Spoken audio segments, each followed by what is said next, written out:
shouldn't we be concerned about all those Biden towers all over the world where foreign partnerships were formed and influence was used here in the United States? I've seen these towers in Indonesia, in the Philippines, in Turkey. I even saw one in Chicago.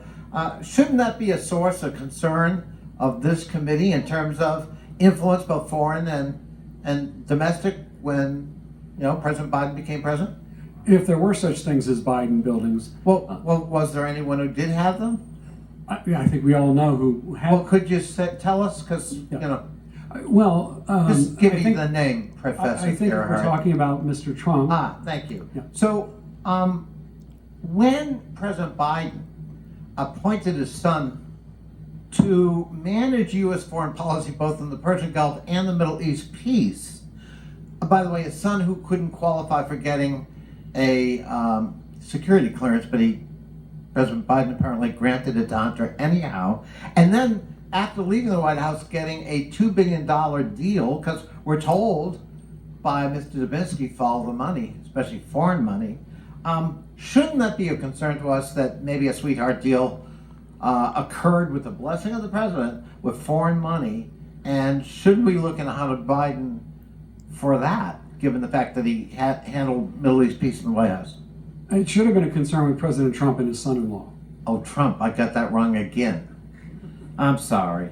Well, let's see. I'm looking at.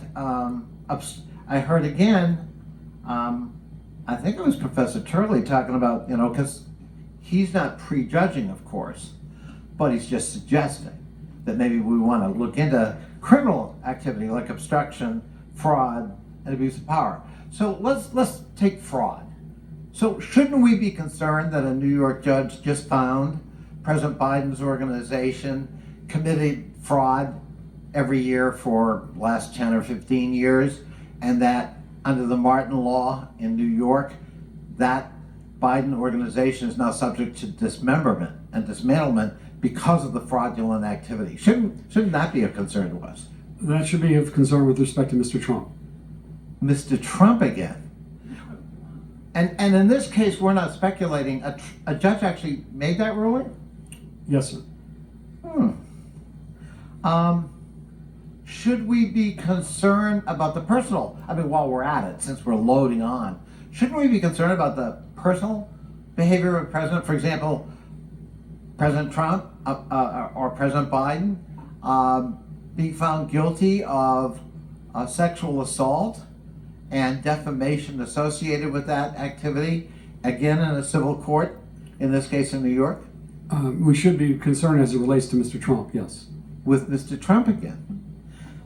I just think that one of the reasons we're here is because somebody has been indicted in 4 different locales on 4 different sets of concerns with, I think, 81, 91 actual counts, and has been found guilty in 2 civil proceedings, one involving sexual behavior and one on actual corporate fraudulent activity.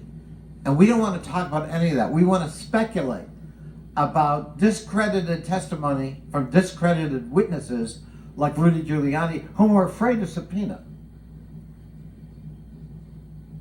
That's what this is all about.